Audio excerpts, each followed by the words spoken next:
Bismillahirrahmanirrahim. Assalamualaikum warahmatullahi wabarakatuh. Salam kasih sayang, salam penuh ukhuwah. Alhamdulillah. Summa alhamdulillah kita dapat bersama lagi dalam episod yang ke-34. Ya, slot mingguan setiap hari Selasa pukul 10 pagi. Slot Follow Me Dr. Har di TV Ikram dengan kerjasama Akademi Dr. Har. Ya. Alhamdulillah kita berada di minggu yang keempat di dalam bulan Februari ni. Cepat betul ya, masa berlalu. Dan untuk bulan ni tema Follow Me Dr. Har adalah tentang keseimbangan hidup. Dan sebagaimana biasa dalam minggu yang terakhir tu Dr. Har akan bersama dengan tetamu ya untuk membincangkan tentang aspek practicality yang tajuk tersebut ya. Maknanya dalam episod yang ke-30 31 Dr. Har terangkan tentang pengenalan terhadap keseimbangan hidup ni, iaitu satu konsep pengurusan masa, pengurusan keutamaan kita ya. Dan episod yang ke-32 adalah berbincang tentang mengapa perlunya keseimbangan hidup ini di dalam dunia yang penuh dengan ya kekalutan ya, haru biru dan kacau bilau ni ya. Dan bagaimana dalam episod yang ke-33 iaitu minggu lepas Dr. Har terangkan bagaimana kita ya mencapai 3 bentuk keseimbangan yang ada dalam pakej keseimbangan hidup itu, iaitu keseimbangan dalam konteks matlamatnya dunia dan akhirat ya, keseimbangan dalam konteks priority, bagaimana kita memberikan keutamaan kepada perkara yang mesti diutamakan ya, dan bagaimana kita lihat ya kita perlu mempunyai keupayaan flexibility ya untuk menangani segala perkara yang berlaku dalam kehidupan kita, dan itu adalah matlamat dalam konteks sikap ya, keseimbangan sikap kita ya. Jadi keseimbangan matlamat, keseimbangan priority atau keutamaan, dan keseimbangan sikap kita. Sikap itu yang selalu Dr. Har katakan satu yang fine tuning, sebab ya mungkin selepas kita dah plan, selalu plan kita ya tak jadi macam yang kita nak, dan sekiranya kita tidak ada keseimbangan sikap, amat mudahlah ya kita mungkin menjadi murung ya, dan kita depress ya, dan kita rasa sangat bimbang ya dengan masa depan kita. Jadi insya-Allah ya di situ kita meletakkan semuanya baik ya. Kalau diberikan nikmat, alhamdulillah kita syukur ya, kita sangat bersyukur dengan nikmat itu. Dan Allah akan tambahkan insya-Allah. Dan kalau misalnya kita diberikan musibah, ujian, tribulasi, kita bersabar ya dengan ujian tersebut, dan insya-Allah Allah lah juga yang akan mengangkat ujian itu, dan kita akan beroleh pengalaman dan juga pengajaran yang sangat baik. Baik. Ya, jadi Dr. Har nak jemput ya, alhamdulillah sangat berbesar hati ya nak menjemput ya tetamu jemputan Dr. Har, iaitu Dr. Nurul Yakin Muhammad Isa. Dr. Har selalu panggil Yakin saja ya. Dr. Yakin, apa khabar Dr. Yakin? Alhamdulillah, sihat Dr. Har. Terima kasih atas jemputan. Okey. So sebagaimana kita tengok Dr. Yakin memang dekat klinik dia lah ya, dan beliau adalah ya, seorang pakar perunding perubatan dalaman atau internal medicine dengan kepakaran respiratory ya, ataupun penyakit berkaitan dengan pernafasan, dan juga antara yang menjadi kepakaran Dr. Nurul Yakin adalah permasalahan tidur ya, atau sleep disorder. Dan buat masa ni Dr. Nurul Yakin ya mempunyai praktisnya di Sunway Velocity Medical Center, tak jauh daripada tempat Dr. Har lah di Ceras ni ya. Dan dari sudut pengalaman sudah menjadi pakar ni, Dr. Yakin juga aktif ini dalam konteks persatuan berkaitan dengan profession Dr. Yakin sendiri, dan juga terlibat aktif ya di dalam pertubuhan bukan kerajaan, NGO ya, Ikram Ampang Jaya sebagai salah seorang daripada jawatan kuasa wanitanya ya, dan juga rajin ya memberikan pandangan. Maknanya kita bukan hanya jadi doktor kat pesakit di klinik saja kan Dr. Yakin, tapi juga ya memberikan sumbangan untuk memastikan masyarakat ya, khususnya dalam konteks pencegahan. Orang yang datang jumpa Dr. Yakin di klinik itu selalunya dah sakit.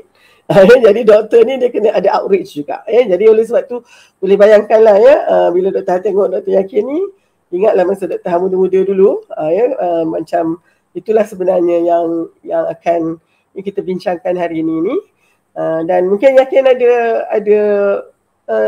mungkin sedikit permulaan dalam konteks tajuk ini kan, bagaimana agaknya yakin melihat dari sudut keseimbangan hidup tu, silakan.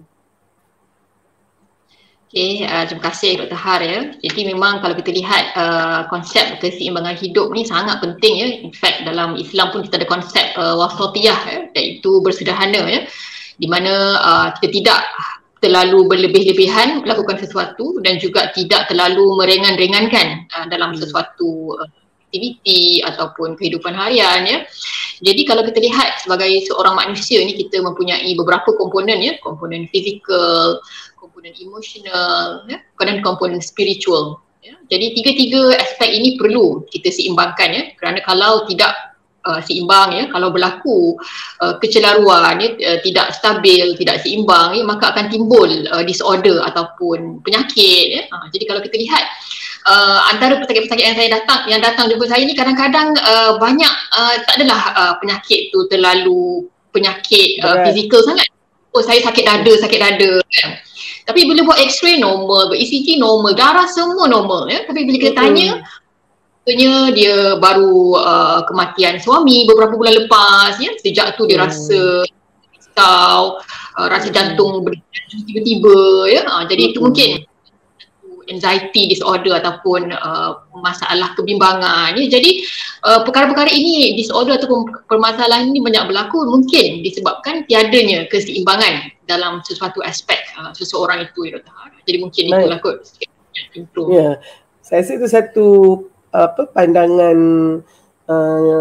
pandangan luas yang memayungi tajuk kita ni kan. Jadi macam dan kita sebagai manusia biasa ni, Dr. Yakin, mungkin ni kita kena mencuba seimbang yang boleh, tapi nanti akan slip juga. Maknanya mungkin akan derail juga. Yang itu memang suatu yang tak boleh tidak. Jadi antara keseimbangan itu juga adalah bagaimana kita menangani perkara-perkara yang tiba-tiba datang tanpa kita undang ya, tanpa kita bersedia terhadapnya tu ya. Jadi mungkin saya pergi terus kepada tajuk kita ni, nak memanfaatkan 24 jam ya dalam keseimbangan hidup. Saya sebenarnya approach beberapa orang juga, rakan-rakan, untuk bertanya kalau tajuk ni macam ni dia nak kupas. Satu dia kata, oh saya takut aku kupas tajuk ni sebab saya rasa hidup saya tak seimbang pun lagi. Tapi kita punya framework hari ni, Dr. Yakin, kita tak perlu orang kata betul seimbang dulu baru nak boleh bercakap tentang topik ni. Saya rasa mungkin lebih baik kalau misalnya kita ya memberikan perkongsian pengalaman bagaimana agaknya ya kita berhadapan dengan apabila terlalu banyak benda nak kita juggle ni ya. Macam selalulah orang tanya Dr. Har kan, bagaimana doktor mengimbang dan juggling and balancing macam tu ya, kehidupan sebagai isteri, sebagai ibu kan ya. Yakin saya ada 4 orang cahaya mata kan, semuanya sedang membesar. Suami kita pun ya mempunyai kerjaya dia sendiri. Itu belum lagi kita sebagai ahli masyarakat ya, dan tugasan kita sebagai pakar ni bukannya calang-calang juga tanggungjawab kita. Yakin juga adalah anak sulung ya dalam keluarga kan ya. Mungkin ibu dan ayah juga semakin lama semakin kalau dulu independen ya, sekarang ni makin lama kita kena menjaga mereka ya. Dan peranan-peranan lain lah yang mesti dimainkan. Jadi bagaimana agaknya Yakin boleh beri sikit gambaran bagaimana 24 jam yang kita diberikan Allah pada kita ni, bagaimana Yakin orang kata melalui inilah. Silakan. Jadi terima kasih Dr. Har. Jadi memang betul, sebenarnya kalau nak cakap pasal seimbangan bukanlah bermaksud kita yang bercakap ni dah seimbang segala-galanya ya.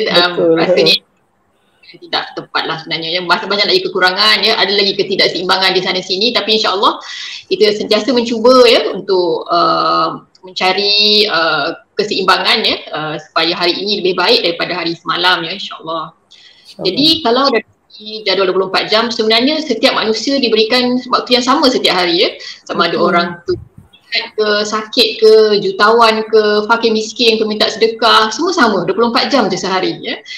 Jadi bagaimana kita sebagai seorang manusia ni nak menjalani kehidupan ni. Jadi secara ringkasnya mungkin kongsikan lah. Biasanya kalau waktu pagi tu bangun dalam sekitar 5:30 pagi macam tu.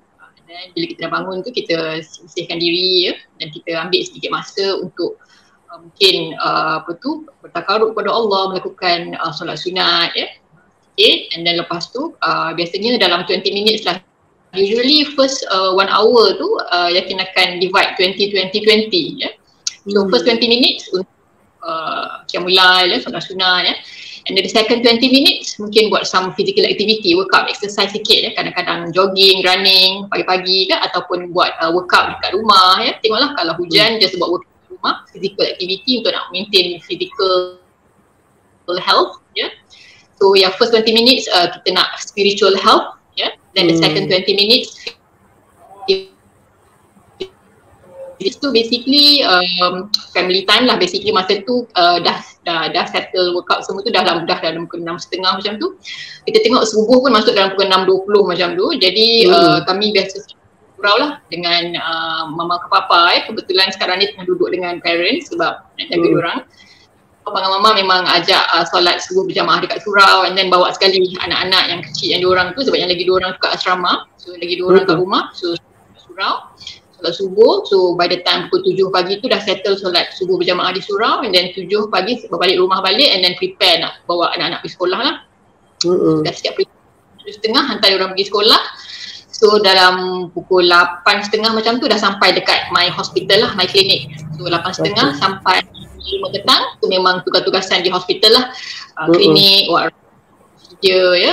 Dan tengoklah kalau kerja-kerja klinikal habis awal boleh balik on time pukul 5, tapi kalau ada banyak yang tak settle mungkin balik lewat sikit pukul 6 ke 6:30 ya.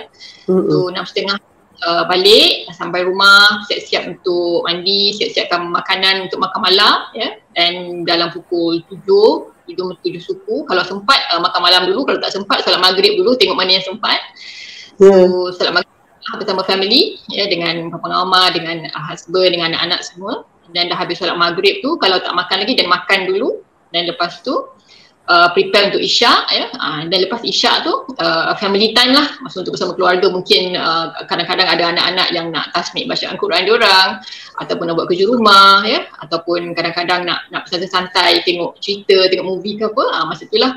And then lepas tu by pukul 9:30-10 tu kena pastikan diorang masuk tidur balik ya, sebab esoknya nak prepare untuk sekolah ya. Jadi anak-anak ni diorang perlukan waktu tidur yang cukup ya, supaya diorang boleh membesar dengan sempurna ya, sebab kanak-kanak ni growth mereka berlaku masa diorang tidur. Jadi kena pastikan diorang ni tidur paling kurang 8 hingga 10 jam setiap hari. Jadi sangat penting untuk pastikan tidur awal pada waktu malam. Jadi bila diorang dah tidur tu dalam pukul 10 tu biasanya diorang semua dah tidur. So biasanya ada masa ekstra 1 atau 2 jam macam tu, memang yakin akan buat pembacaan ataupun buat ulang kaji apa yang patut, apa-apa research, apa-apa publication nak kena buat, apa-apa bacaan tentang isu-isu semasa nak kena buat, dia buat masa tu. Dan lepas tu tidurlah dalam pukul 11 macam tu, insyaAllah dah kena tidurlah biasanya, unless kalau ada emergency case ke hospital then kena pergi lah. Kita try dulu. Baik. Okay, kalau kita tengok memang kena ada lah ya, some routine gitu ya, yang mana kita mungkin tak perlu tuliskan tapi kita dah ada dalam kepala kita. Dan apa yang selalu berlaku adalah selagi mana rutin tu begitu, insyaAllah things get more under control ya. Tapi ada agaknya ya, situasi yang genting ya, ataupun mungkin yang memberikan cukup tekanan untuk tips that balance ya.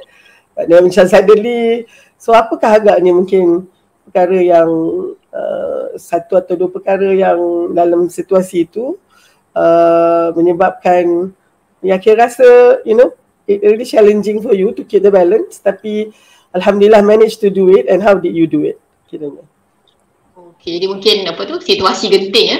Situasi genting. Jadi memanglah kadang-kadang hidup ni ada pasang surut ya. Kadang-kadang hujan, kadang-kadang cerah ya.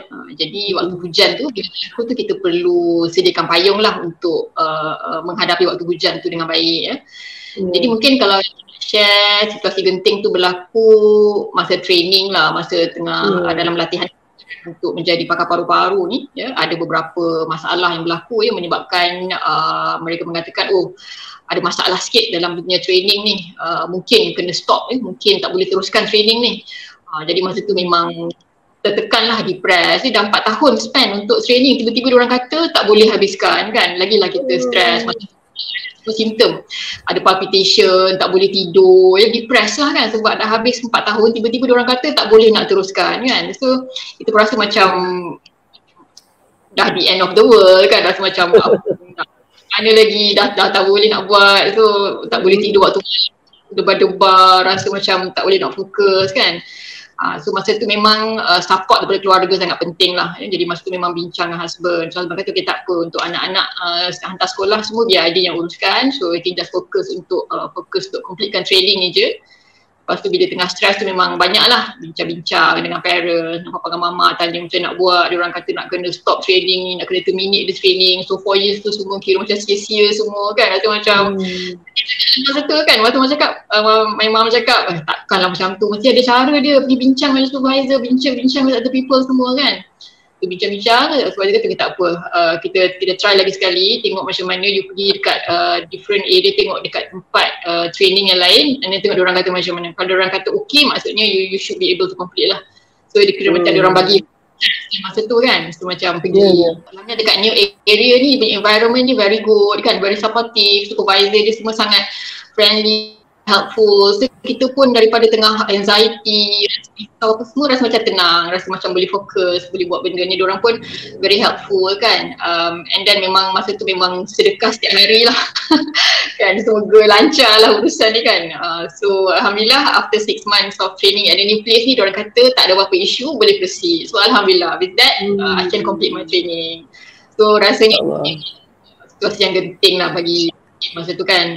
So Alhamdulillah dengan support daripada keluarga dan bantuan Allah SWT tentunya, ya, mungkin berkat sedekah dan banyak lagi perkara lain yang banyak membantulah, macam mana environment tu betul-betul dapat membantu kan. Jadi Alhamdulillah dapatlah melalui situasi penting tu. Baik. Dia kalau situasi genting tu akan relate dengan apa yang kita paling nak lah, ya, maknanya macam masa tu yakin betul-betul nak habiskan training tu, ya, dan dia bukan apa kalau cepat training tu atau ya just on time tu kita tak perlu drag lagi. Sebabnya Dr. Ha ingatlah dulu masa Dr. Ha training, antara doa Dr. Ha, ya Allah janganlah kursus ni kalau 4 tahun aja. Jadinya cause ramai sangat orang yang contributed and affected kan, jadi dan pengorbanan yang orang lain dah buat begitu, ya. Jadi Dr. Ha boleh faham, rasa yakin tu, being there done that orang kata kan, dan tapi itulah dia, ya, kita kena melihat bagaimana sistem sokongan tu, ya. Jadi pendek kata, keseimbangan hidup kita ni dalam 24 jam tu dia menjadi something yang achievable, boleh kita capai sekiranya kita ada tiang-tiang sokongan dan tempat kita nak menyandar ni, ya. Dan mungkin ini jugalah yakin yang ada orang dia ada semua tu in place, ada orang dia tak ada sistem tu, ya. Dan itu yang mungkin menyebabkan it might be the same situation tetapi cara outcome-nya tu berbeza, ya. Dan mungkin yang ini yang kita nak kena bincang untuk seterusnya ni. How do you build your support system? Tak tahu, bukan nak kata apakah dia faktor penyokong, yang tu kita boleh kata 1, 2, 3 sampai 10. Tapi bring it closer to you, ya. Dr. Ha percaya benda tu kita kena deliberately, ya, maknanya memang kena secara sengaja membangunkan sistem sokongan tu. You don't just expect, okay saya nak jadi ni and then everybody kena sokong macam itu saja. Dia tak boleh begitu kan, sebabnya you are not just, the world is not you know rotating around you kan, bukan you seorang aja nak hidup dalam dunia ni. And then of course dengan keluarga kita kan, suami kita pun dia ada dia punya planning dia juga, kerjaya dia kan, anak-anak kita membesar tu memang dah tak boleh nak buat apalah kan, ya. Dan expectation orang lain juga kan. Jadi how do you build that's the main question. Macam mana kita yakin membangunkan sistem sokongan tu supaya dia dapat memanfaatkan masa yang Allah berikan ni. Silakan. bila bercakap tentang faktor-faktor yang menyokong lah ya, mungkin kita boleh divide kepada faktor dalaman dan faktor luaran lah ya. Jadi mungkin faktor dalaman ni merujuk kepada faktor dalam diri kita sendiri, iaitu kekuatan jiwa lah ya. Jadi bila kita mempunyai kekuatan jiwa, insya-Allah apa-apa dia cabaran boleh kita hadapi ya. Dan kekuatan jiwa tu sebenarnya insya-Allah kita boleh dapatkan apabila kita bergantung dengan Allah Subhanahu Wa Taala ya, sebab ketenangan diri ya, ketenangan jiwa ya, semua tu hanya Allah yang boleh bagi. Kalau kita belilah banyak mana duit pun, memang kita tak tahu kalau kita beli katakanlah kata oh shopping spree nak you know, nak bagi hati tu happy, tak juga sebenarnya kan. Bila dah habis shopping dah rasa boring dengan barang tu, dan kita tak rasa happy balik. Nakkan ketenangan jiwa yang besar ya. Jadi ketenangan jiwa ni pada pendapat saya lah hanya Allah yang boleh bagi ya. Dan bagaimana kita nak dapatkan tu, kita perlu jaga hubungan dengan Allah SWT ya. Dan hubungan dengan Allah SWT ini kita perlu pupuk ya, perlu pelihara ya, dan kita perlu ada ihsan ya, iaitu merasa bahawa Allah bersama-sama kita 24 jam sehari ya.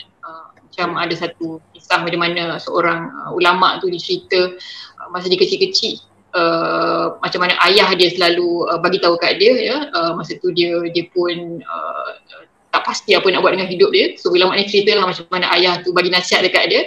Kata sentiasa ingat Allahumma aini, Allahumma aini, Allahumma aini kan. Jadi saya pun cuba ikutlah apa kata-kata nasihat ayah kepada ulama tu. Maksudnya kalau kita rasa macam lost kan, rasa macam tak ada siapa-siapa dah nak tolong dalam dunia ni, tak ada orang boleh tolong kan, tapi ingat Allah bersama-sama kita ya. Jadi Allah sentiasa bersama-sama kita ya, dan daripada Allah kita datang, pada Allah kita kembali, dan Allah tahu apa yang terbaik untuk kita ya.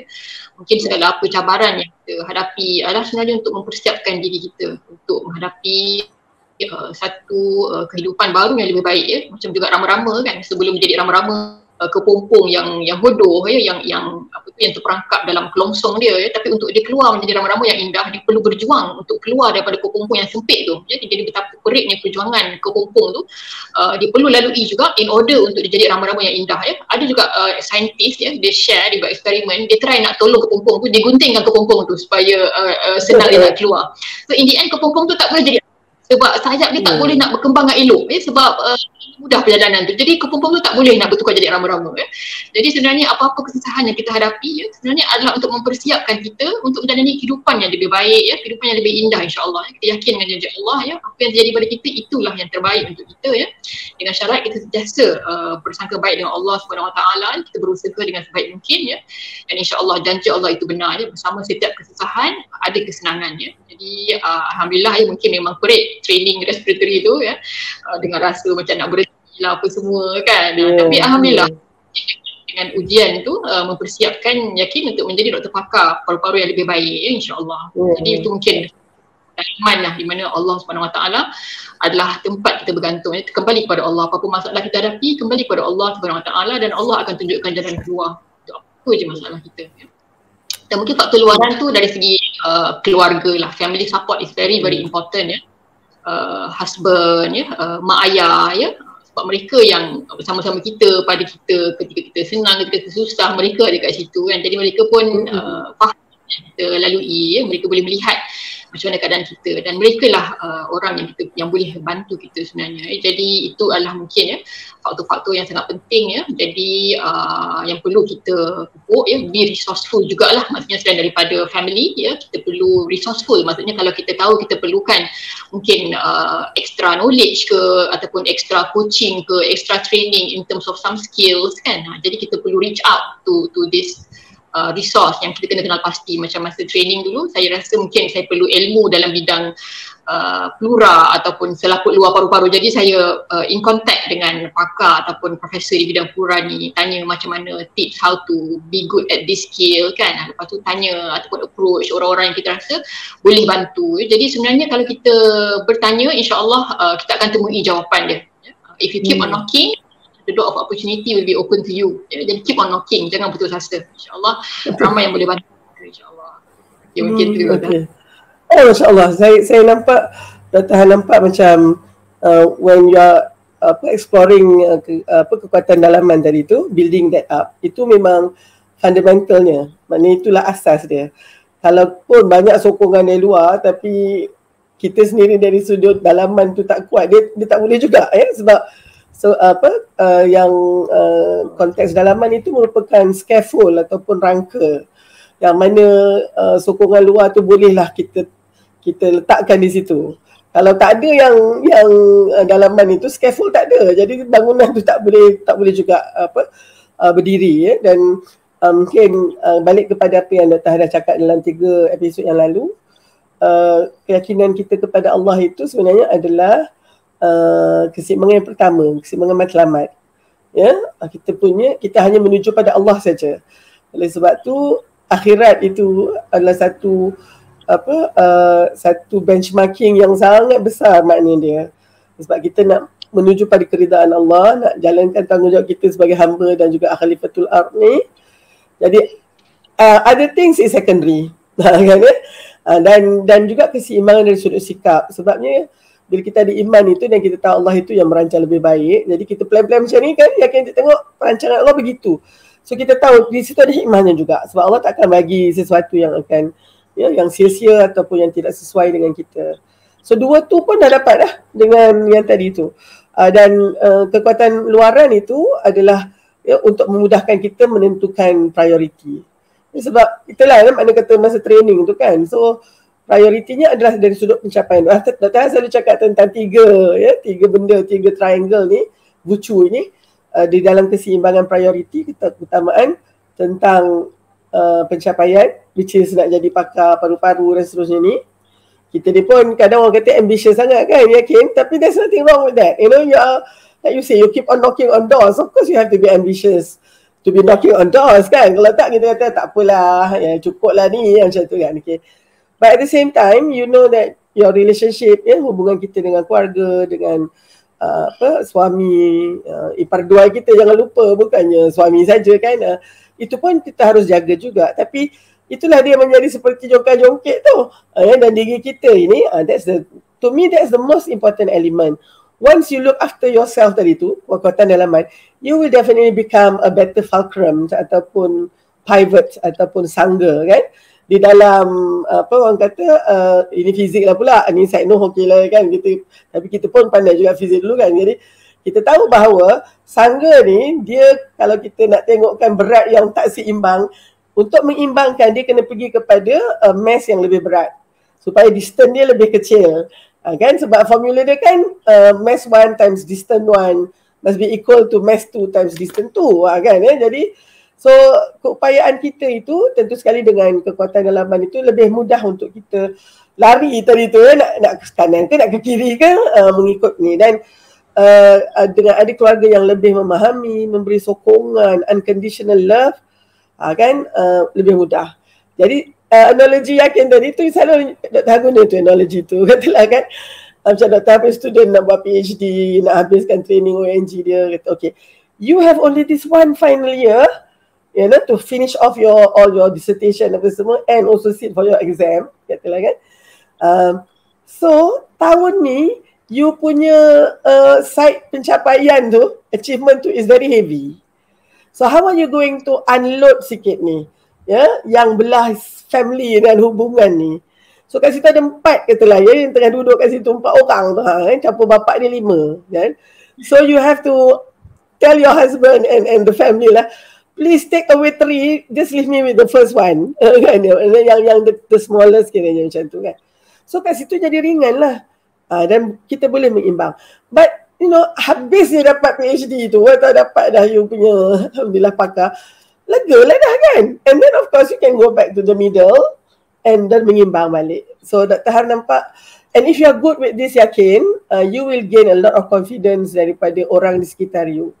Your husband wouldn't mind begging. Dr. Har dulu pernah jadi ketua wanita untuk 10 tahun, tahun 1999 sampai 2009, Jamaah Islam Malaysia. Setiap hujung tahun kena buat ucapan dasar. So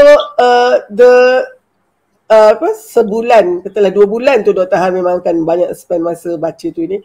But I need the last 2 weeks tu.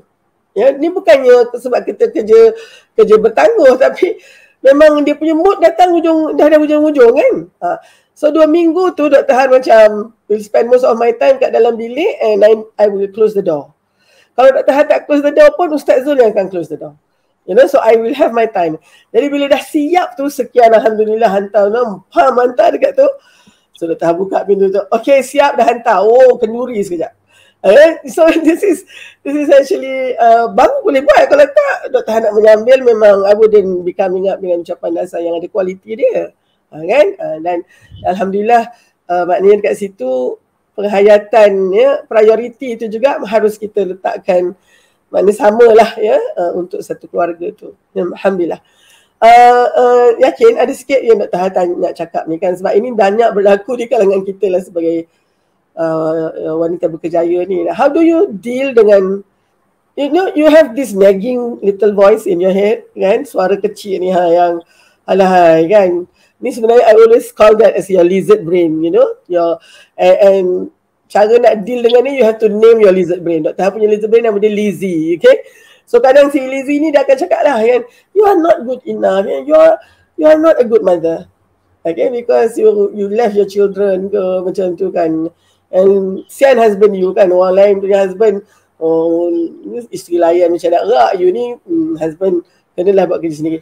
And then pula sampai kat tempat kerja, you are not a good like clinician, you know, you macam ni macam tu. So and itu yang kadang-kadang menyebabkan kita banyak rasa was-was, ya, di dalam diri kita ni, and we feel guilty. How do you deal with that, Yakin? Okay, so Ana rasa yang paling penting tu doa lah. Kadang-kadang kita pun susah nak doa tu maksudnya kita bercakap dengan Allah, kita mohon dengan Allah, ya. Jadi kira macam kita mengadu lah, macam kita tahu kita ni tak sempurna, ya, kita ni banyak kelemahan, ya. Jadi setiap kali solat kita doa, ya Allah bantulah aku untuk menjadi seorang isteri yang solehah, ya, seorang ibu yang penyayang, ya, seorang anak yang mengambil berat menjalankan tanggungjawab, ya, seorang doktor rasa penat, ya, rasa tak larat, dia rasa macam kenapa lah nak jadi doktor ni kan, ya Allah kan, dengan sakit ramai, ya. Lepas tu macam banyak beban kerja, lepas tu masa tu rasa keluarga terabad. Jadi memang masa awal dulu, awal career tu, masa jadi housemanship, membership, memang sampai je kat depan hospital tu, memang yakin cakap, ya Allah bantulah aku untuk jadi seorang doktor yang baik, ya, yang ikhlas, yang boleh menjalankan tanggungjawab dengan sempurna, ya. Jadi insyaAllah bila kita dah pasang niat tu, ya, dia jadi seorang doktor yang ikhlas, ya, pada masa yang sama seorang ibu yang tidak mengabaikan tanggungjawab, insyaAllah Allah akan mudahkanlah. Basically kita dah ada niat, kita doa, and then kita usaha, and then lepas tu kita serahkan dekat Allah kan. So we've done our best, kita dah doa, and then after that let Allah do the rest lah. We are just human, we have limited capacity, everything will be made easy by Allah insyaAllah. Okay, Alhamdulillah. So it goes back to the most important fundamental, maknanya dalaman kita tu, ya. Tapi mungkin juga Dr. Har punya strategi, Yakin kalau boleh nak kongsi sikit. I have few people that I can really trust, you know, to talk about my insecurities and my vulnerabilities, kan, ya, ataupun rasa kita punya kelemahan kita. Vulnerabilities ni juga mungkin boleh kita katakan sebagai keaiban juga, ya, tetapi dalam konteks ni lebih macam kita tiba-tiba rasa ni lah ni yang suara-suara kecil ni kan, dan untuk tu Alhamdulillah, Yakin pun dapat support system tu juga, iaitu kumpulan usrah kita. Dr. Han rasa kalau tak ada kumpulan usrah Dr. Han kan payah juga. And I'm very close to my sisters, and my my classmates sekolah menengah dulu sampai sekarang lah, dah 40 tahun bersama dah. And these are people yang kita boleh percaya, kerana bila kita cerita apa pun, satu dia orang akan dengar, and they can be very honest with us, you know. Sometimes it hurts, tapi perlu ada macam ni, kan. Dan pada pandangan Dr. Har itu juga satu lagi sokongan yang perlu ada, khususnya bila kita ada momen-momen yang macam ni lah, yang kita rasa macam betul ke aku ni, dan selalu tu macam Dr. Har kan nak buat tu nak buat ni. Kadang Lizzie ni dia cakap juga, you ni agaknya, are you know, chewing more than what you can, biting off more than what you can chew, ya, terlebih sangat pula, kan. Jadi kan nanti dan ketika tu bila datang rasa-rasa yang meragui keupayaan kita sendiri, these are the people that is going to be very honest with me, ya. Dan selalunya kadang-kadang nasihat dan maklum balas itu kita kena dengar juga, ya. Bukan benda yang mesti kita suka dengar je kan, Yakin, tapi benda yang kita mesti dengar. Jadi okey. So Dr. Han rasa setelah kita bersama lebih kurang 40 minit, 40 minit ni kita dapat mengimbau jugalah sebenarnya bagaimana untuk memanfaatkan peluang dan masa yang kita ada ni, kita perlukan banyak faktor, faktor dalaman, faktor luaran. Jadi yakin kalau boleh kita di peringkat kita ni dah nak landing lah kiranya. Tadi kita fly tinggi dan kita nak landing. Apa agaknya nasihat dan juga saranan yang yakin nak berikan kepada pelayar yang bersama dengan kita ni yang merasakan melihat Dr. Har dan Yakin ni kan, dia naiklah semangat. Kalau Dr. Nurul yakin boleh, Dr. Har boleh, saya pun boleh. So alhamdulillah. Tapi mungkin ada beberapa tips yang Yakin nak berikan, dan mudah-mudahan dengan itu dia akan membantu, lebih membantu lagi dalam konteks memanfaatkan 24 jam hidup kita dalam keseimbangan hidup. Silakan. InsyaAllah, terima kasih Dr. Har. Jadi mungkin takut insyaAllah sikit, tapi kalau kita boleh amalkan, insyaAllah akan memberikan kesan yang besar lah dalam hidup kita insyaAllah. Jadi basically just nak share satu pepatah Arab. Dia kata man talabal ula sahiral layal. Maksudnya siapa yang inginkan darjat yang tinggi, maka bangunlah malam. Jadi memang bagi Yakin Qiyamul-Lail atau bangun malam ni adalah satu aktiviti, satu rutin harian yang sangat membantu mengukuhkan emotional strength kita, spiritual strength kita, sebab macam Dr. Ha pun dah kata tadi, tanpa adanya asas yang kukuh ni, waktu-waktu yang lain tu mungkin tak boleh pun nak bantu. Jadi yang paling penting, kita punya spiritual health tu kena very strong, hubungan dengan Allah Subhanahu Wa Taala kena kukuh. Jadi macam mana kita nak dapatkan spiritual strength tu, macam mana kita dapatkan hubungan yang kuat dengan Allah Subhanahu Wa Taala? Antara caranya ialah dengan bangun malam. Kerana bila kita bangun malam, kita berada di satu suasana yang hening, ketika itu hanya kita dengan Allah Subhanahu Wa Taala. Ketika kita boleh mengadu kepada Allah, kita boleh bercerita dengan Allah apa permasalahan kita, apa yang kita nak capai, apa yang kita hadapi, dan kebiasaannya ketika itu jugalah mungkin akan datang banyak inspirasi-inspirasi ataupun idea-idea. Contohnya macam masa start dengan training tu, apa benda nak buat ni, tak tahu nak buat, dah start dah ni, dah tak boleh nak teruskan dah training dan pun nak buat ni kan. Tapi lepas tu memang tengah stress down, tapi bila kita dekat dengan Allah Subhanahu Wa Taala, hati kita pun dapat menjadi kembali tenang. InsyaAllah ada jalan keluar. Allah akan berikan jalan keluar. Dan lepas tu banyaklah timbullah idea untuk mungkin approach pakar ni, approach supervisor tu, and then approach kawan-kawan untuk buat study group dan sebagainya. Jadi idea-idea tu semua Allah yang bagi sebenarnya. Ilham-ilham, inspirasi tu adalah daripada Allah Subhanahu Wa Taala. Jadi I would say 99% faktor kejayaan kita adalah daripada Allah Subhanahu Wa Taala. Kalau Allah kata kun, fayakun. Kalau Allah nak kita berjaya, insya-Allah kita berjaya. Dan Allah yang akan mudahkan segala lorong-lorong, segala apa yang kita nak buat tu. Jadi dapatkan keredaan Allah Subhanahu Wa Taala, insya-Allah segala urusan hidup kita akan dipermudahkan. Jadi ingat kata-kata patah Arab tadi, man talabal ula sahiral layal. Siapa yang inginkan darjat yang tinggi, bangunlah malam.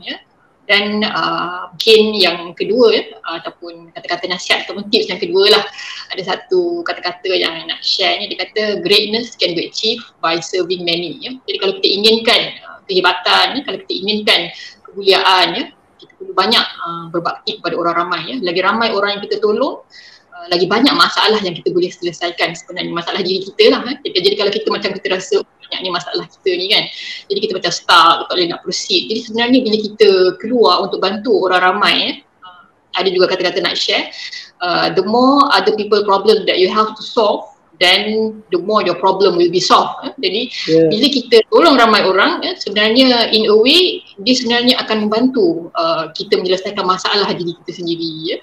Jadi kalau kita mana ada saya ada masa nak tolong-tolong orang ni, diri sendiri pun tak boleh nak tolong kan. Jadi saya nak diri sendiri pun tak ada duit macam mana apa semua kan. Jadi itu tak apa, itu mindset yang begitu tidak mengapa. Maksudnya nak tolong diri sendiri dulu tak boleh, tak ada masalah Tapi kalau mindset yang macam tu, dia tak dapat nak meninggikan darjat ataupun greatness tu, tak dapat nak achieve the greatness. Maksudnya kalau kita inginkan kemuliaan. Kita inginkan maksudnya kedudukan yang tinggi di sisi Allah Subhanahu Wa Taala dan juga di sisi manusia. Kita perlu tolong ramai orang. The more people we help, the more problems will be solved. Macam kalau lebih ramai orang yang kita tolong, insya-Allah lagi mudah kita akan capai matlamat hidup kita. Jadi tapi janganlah pula macam kita jadi tak ikhlas pula kan.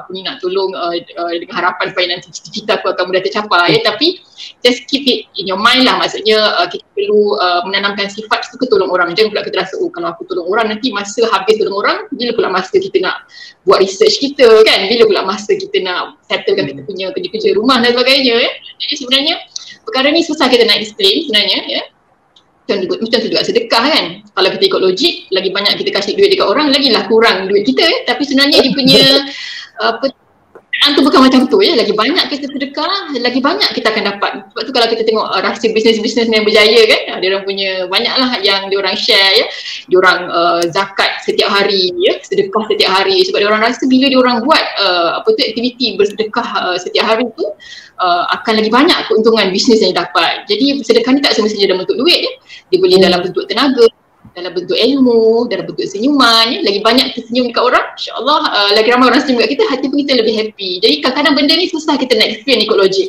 Tapi kita perlu berpegang dengan konsep ni. The more you give, the more you gain, insya-Allah. Baik, alhamdulillah.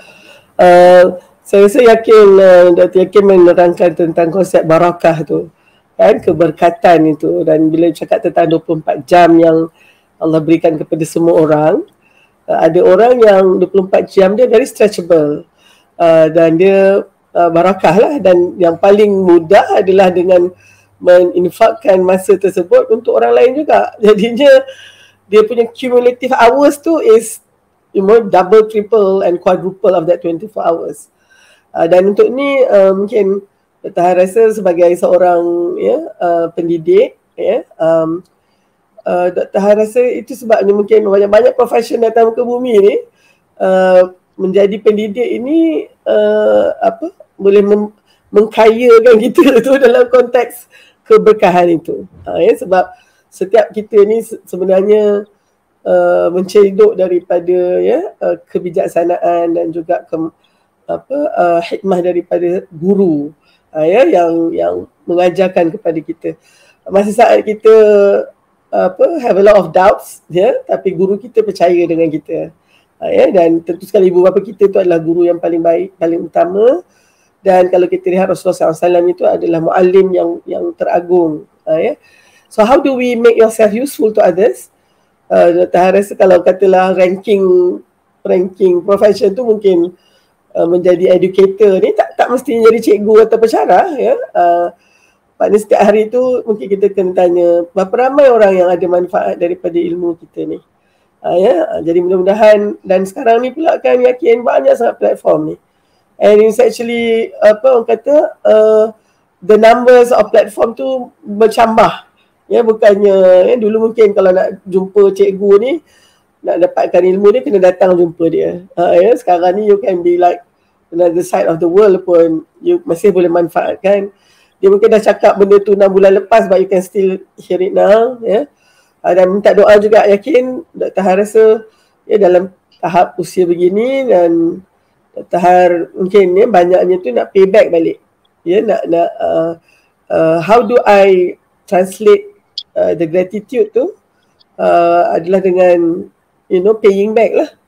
So mudah-mudahan dengan minta doa, Akademi Dr. Har ni merupakan platform filantropi.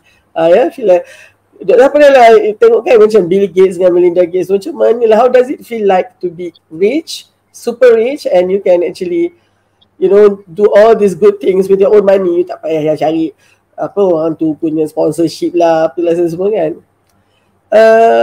Rupanya you don't have to be as rich as Bill Gates sebenarnya kan. Dan Dr. Har nampak ni ada orang yang mungkin dia tak banyak dalam konteks duit dan sen dan ringgit tu, tapi dia punya filantropi dia dalam konteks yang lain. Jadi Dr. Har harap ini satu usaha kecil-kecilan filantropi itu mudah-mudahan ada yang mendapat manfaat, termasuk sesi kita hari ini ni. Yakin. So sekali lagi Dr. Har ucapkan jazakillah khairan kathira di atas mudah-mudahan kebajikan ya yang Yakin berikan ini hanya Allah saja yang akan membalasnya sebaik-baiknya.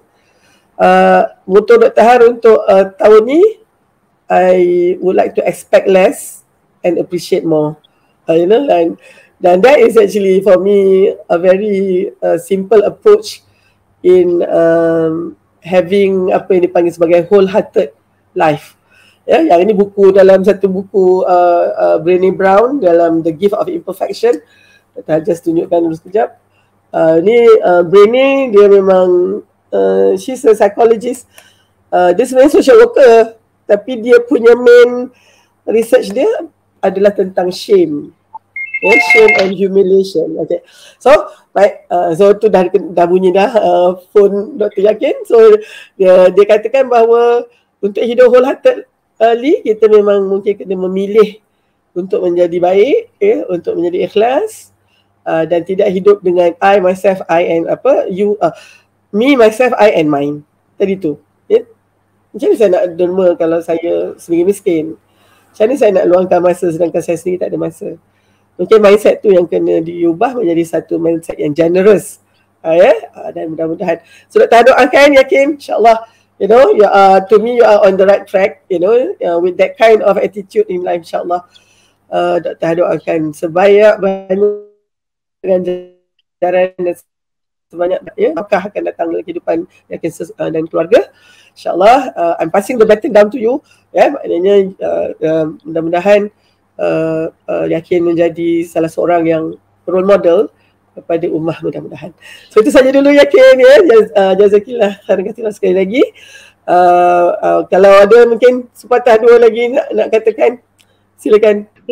Matalabal ula layan, and if you greatness can be achieved by serving many, insyaAllah. Just tu kata-kata terakhir, insyaAllah semoga kita semua dapat menjadi yang bermanfaat untuk ummah. Okay, insyaAllah. So, wabillahi taufiq wal hidayah. Assalamualaikum warahmatullahi wabarakatuh. Waalaikumsalam warahmatullahi wabarakatuh.